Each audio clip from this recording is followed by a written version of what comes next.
Welcome back to the Indiewood Podcast, a podcast about independent film and the many hats filmmakers wear in order to get those films made. This month I've been talking to a wonderful creative, actor, producer, writer, JJ Hawkins, who has told me about a journey from theater to television to writing and now producing. And we've talked about the short film you did and all your obstacles and moments of growth and your beats, your pivotal plot points in your life and your career. Yes, we have. I think that's a good segue to talk about writing and specifically the things you've been writing for yourself and for others recently. So after Golden Boys, which was the first script you wrote kind of that was produced, that was made, did you write anything before that?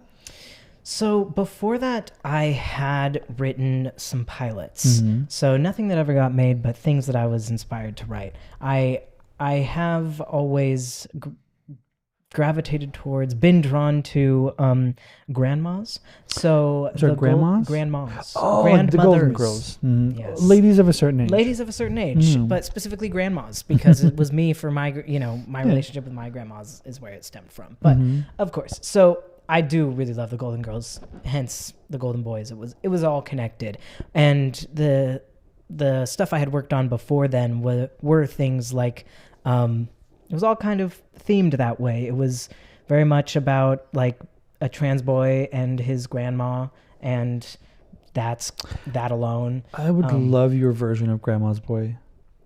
Yeah. Yeah, wouldn't you? Can you do a sequel? It's I think so. Like you and three like old ladies in a house. You're talking about my dream. That's what you just said. Oh my God. But yeah.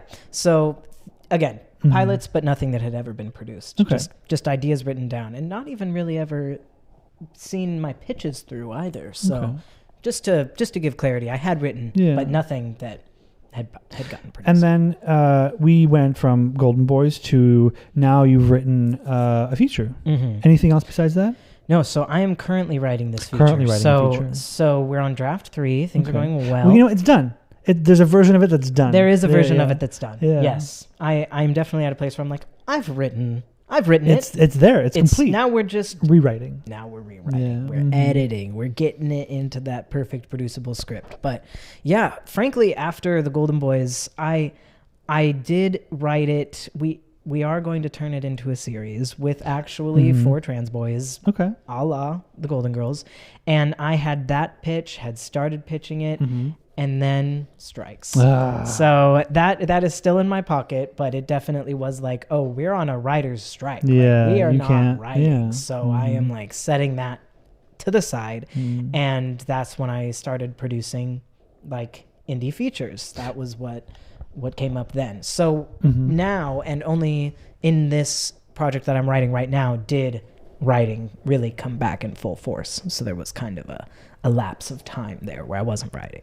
So now as a full-fledged screenwriter whose work has been produced. Yeah. Right. Yeah, you're writing a feature, which I think is a behemoth task. Sometimes it can fall out of you in a couple of weeks, and sometimes it'll take years to craft. Yeah, that's so real. What it needs to be. Yeah. What challenges are you facing as an actor when you're trying to craft something that's a bit more bigger than a short film, bigger than a series, where it's this narratively robust film? It is really hard not to get lost in the robustness of it. It's so big that, it's like you kind of start and you see where you're going. You've got an outline. You're headed somewhere. But then how do you not get caught in those weeds? How do you, especially, my partner said it best. It's like there's just something intimidating about a 120-page document. That's just so many pages. It's just kind of like, where are we? What's going on? What have we said? It's like once it's all written, it is hard to like keep track of every single arc of every single character and every single scene throughout the whole time and how it all builds. It just requires so much like combing through, but then in a weird way, combing through is also getting you kind of lost in the weeds, and you have to kind of go back between the macro and the micro, and it's like, it's very intimidating. This is definitely by far the longest thing I've written, because even before, it's all been pilots. I've always been like TV, and film has been really like new relatively in my career. So, and then the only other thing I've written was a short film in the film world. So having like a feature and being like, this is just so many fucking pages. There's just so much happening. And it's like, even though as the writer especially, you like know it. You know it in a way that others really don't. It's like in you, it's still, it's getting through, again, the robustness for sure. Do you feel your brain works better in TV space or in feature space? That's a really good question. I feel like as a writer, probably feature. Okay. I mean, which is funny that I've written more pilots, because even as I think of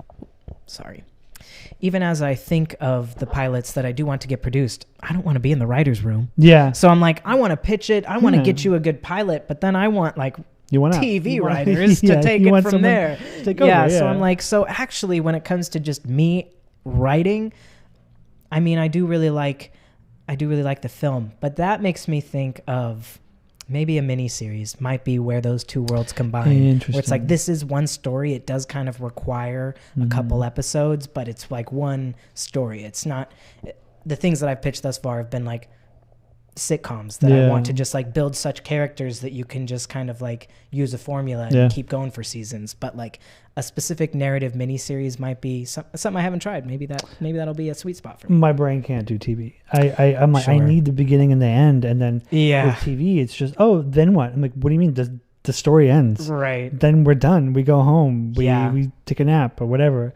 The audience is gone. No one's here to watch this. There's a lot in the pitches to be like, and then here are the season arcs, and here's the multi-season arcs that we foresee. It's like, you got to really like zoom out as a TV writer. That makes sense. Right, yeah. Well, for this feature specifically that you're writing, with all these kind of obstacles that you're facing, specifically the endless possibility of options you have for this feature, what are the tricks that you've learned to really hone in on the story and the plot and the characters, and how do you sit with the script every single time and find the momentum to keep moving forward?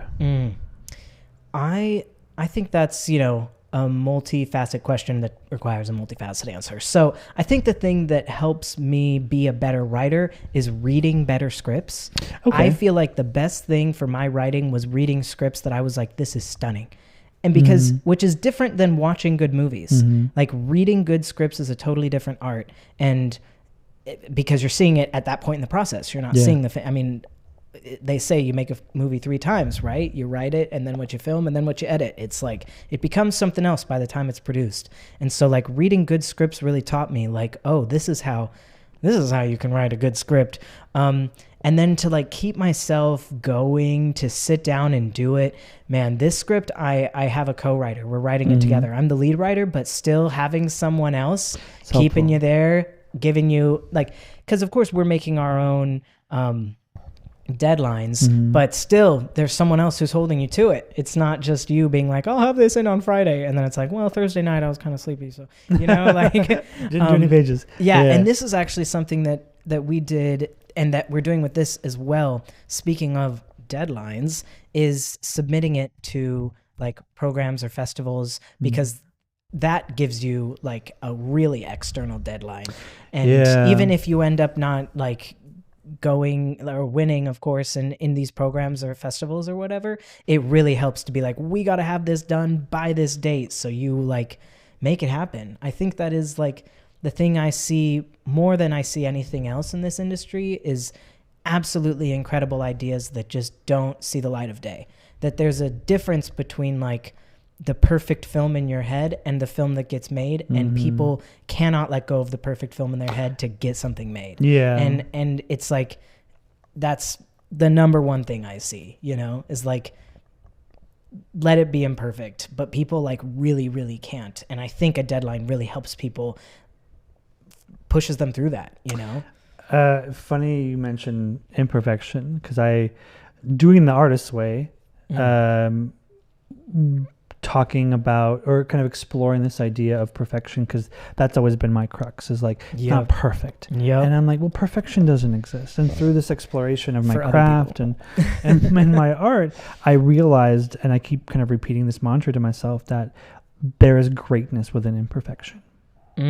Because every piece of art that we see, every story that's great, there's this imperfectness in it that we can find. And through that imperfectness, we find greatness within that story. And then they become epics. Gilgamesh isn't finished. It's an epic. People go back to it. And, you know, like, but yeah, there's imperfection in greatness, or greatness in imperfection. I think that is, ooh. Yeah. Have you cross-stitched that into something yet? I need to make like a T-shirt out of it, or like a hat. Yeah, you do. Or an ugly Christmas sweater. Or all the above. Or I'll make a. That's gonna be the merch for Indiewood. That's gonna be the merch for Indiewood. Yeah, is mantras and quotes that I've dug up out of my creative brain. Because that is the summary of it. Yeah, and I feel like, you know, you can use. I mean, most of the time, perfectionism is just a tool for like harming yourself anyway. Yeah. So it's like, if you can like embody that, there's greatness and imperfection. If that's a hack for you, do it. Like, just make the imperfect thing. Even give yourself more allowance. Make the shitty thing. Yeah. You might be surprised. That's actually a really, because this is a good segue to talk about craft. That's what people actually do when they get stuck on something. Like, what's the bad version of this? You know? Yeah. Like, I'd love to talk to you about scene work and kind of explore your techniques for really developing a scene. But some folks, they'll get to a point where they'll have a moment in a script and they don't know where to go. Right. They don't know what to do. So they'll go, what's the bad version of this? And then as you write the bad version, your brain clicks into this thing like, no, here's the better version of this. And then you have it. Yeah. So for you specifically, I'd love to hear, like, when you are in a scene, when you are in a certain point that you're referencing the outline, you're like, okay, this is scene whatever where something happens. It's not important. But what are your techniques for really building that scene out and making it shine, but then also setting it up for success down the road where you can rewrite it? Yeah. I hate cutting things out of a script that I've written. It's so hard. If I have to rewrite... Your babies. Yeah, if I have to rewrite plot points, it hurts. It's hard. Yeah. It's hard. Yeah, this is a great question, and I think a lot of it comes from everything we've talked about, which is I come from an acting background, and even when I started writing, it was all in the like sitcom comedy realm, and I think having fully formed characters is essential. Yeah. Like step number one type of essential.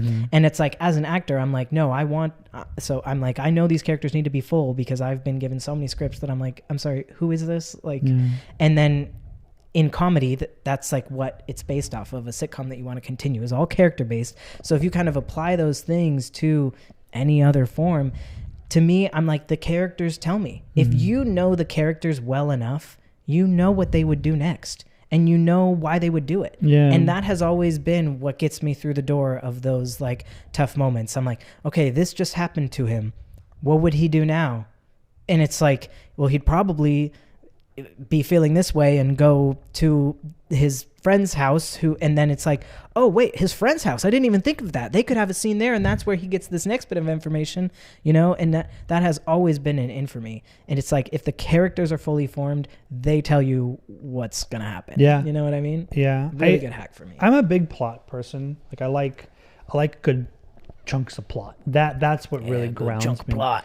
Like there's certain scenes that I find that are anchors that then become the things I build a script around, right? So like I'll have a song that pops into my head, or that'll, you know, I'll find in the wild, and then like a scene will just like be created in my head from this song. Like that's the movie. And around that movie, I build everything. And there's been a couple of scripts that I've written that the scene that I first thought of that made this script possible has remained unchanged. And maybe there's like a little bit of a, you know, like a something, a little extra sauce added on top, but it's unchanged.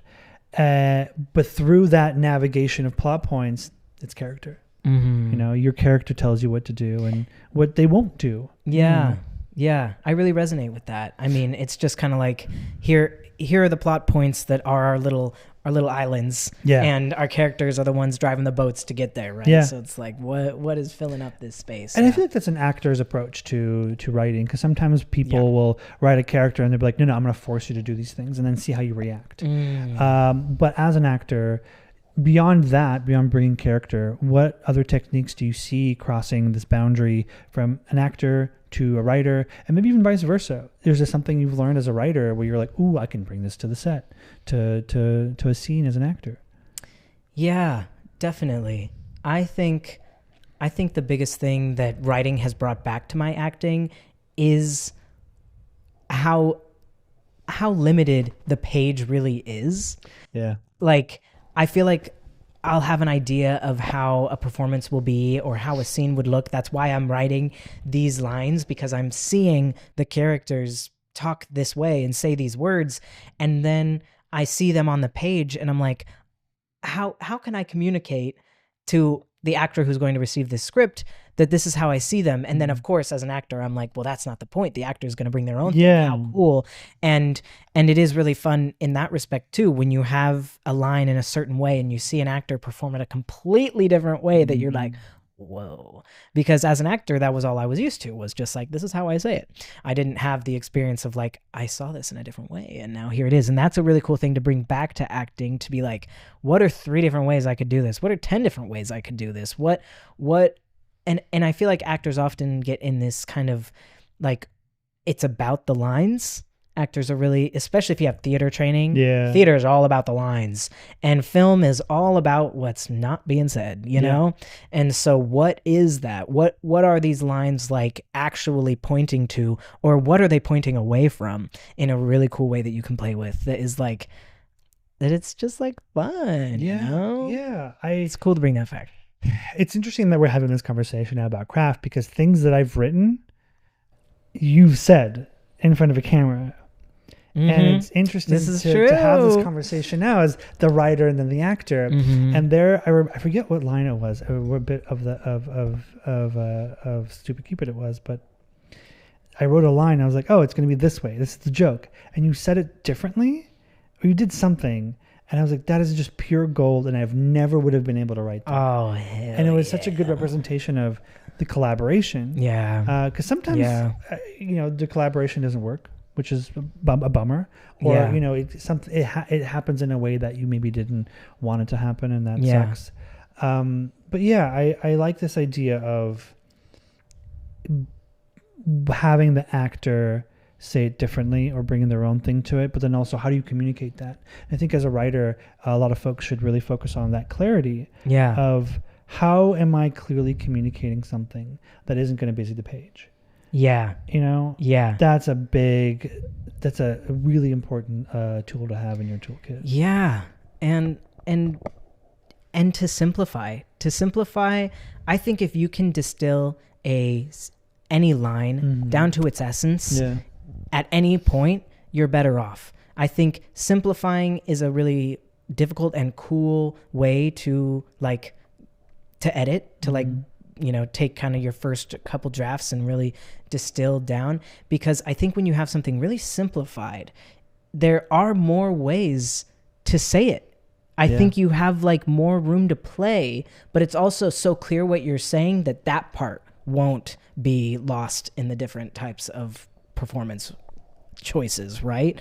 And to me that's really fun. I feel like we're nerding out on writing, and I'm like, oh my God, I can nerd out on writing with you, and that's a really cool experience. You know what I mean? Another thing that I do that I've discovered or been more comfortable with recently was I'll write out the first draft of what everyone's saying and feeling, and they'll have their moments of monologuing, whatnot, and then I'll edit for a while, and then it'll be condensed a little bit, and then there's this weird pass that I do where I'll go through the dialogue and I'll just take big chunks of dialogue and just delete them. Yes. And I do that too, because there's so much subtext there where don't say the thing.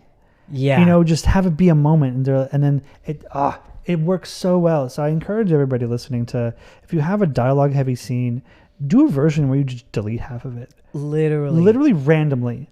I am so behind this. Yeah. It's crazy. And I think because scenes often end up there, that kind of stops people from like writing too much at the beginning. You know, this is how I see it. I see first draft as like creating the marble. Yeah. And then you start to pick away at the statue. You know what I mean? Yeah. But like put too much in the first one. Like throw it all down, everything in your brain. Because then once you start actually like chipping away and sculpting, that's what comes of it. Yeah. Like, and that is a really fun part. It feels like you literally like dug out like the arm of that scene, you know? Like, yeah.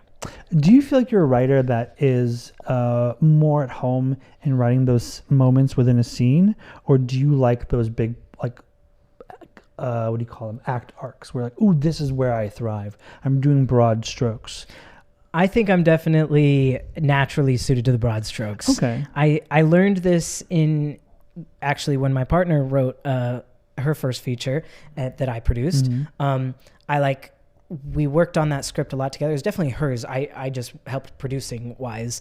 And I realized, especially in kind of in a foil with someone being a foil to me, that I was like, oh, you are looking at detail that I'm not even seeing. Yeah. And I'm very much like, okay, but like what's happening overall? And that is something really, I guess, like I said, it's more naturally where I go. And so it's been really fun to kind of learn, again, through reading other scripts and whatnot, the like detail oriented stuff. Because combining them, hey, that's where the money's at. You know? Yeah.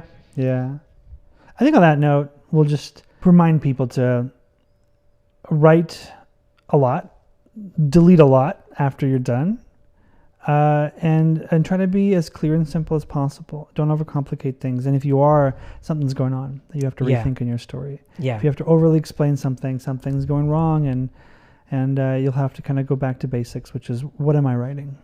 Yes. Who, what, when, where, why. Yes. Yeah. I think the most complicated stuff is when you're writing for other people. Yeah. I think if you strip that away and you're like, what do I want to write? Yeah. What's a scene that excites me? What are characters that excite me? I think it'll flow. Hey, back to authenticity. Because honestly, I feel like as soon as you're like, will someone else like this? What will someone else think? Even a made up person in your brain, whoever this person is, it will always stop you. Like, don't think about anyone else. Write what you want to write. See what you want to see, you know? This series is turning into a very thematic. It is very thematic. Yeah. Yeah. It is a very thematic couple of episodes.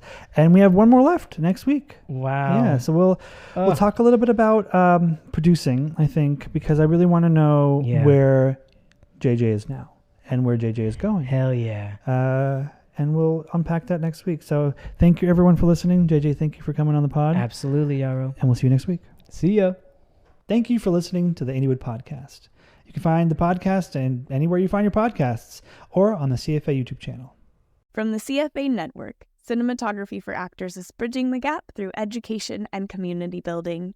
Find out about us and listen to our other podcast at cinematographyforactors.com. Cinematography for Actors Institute is a 501c3 nonprofit. For more information on fiscal sponsorship, donations, because we're tax exempt now, so it's a tax write-off, and upcoming education, you can email us at contact@cinematographyforactors.com. Thanks.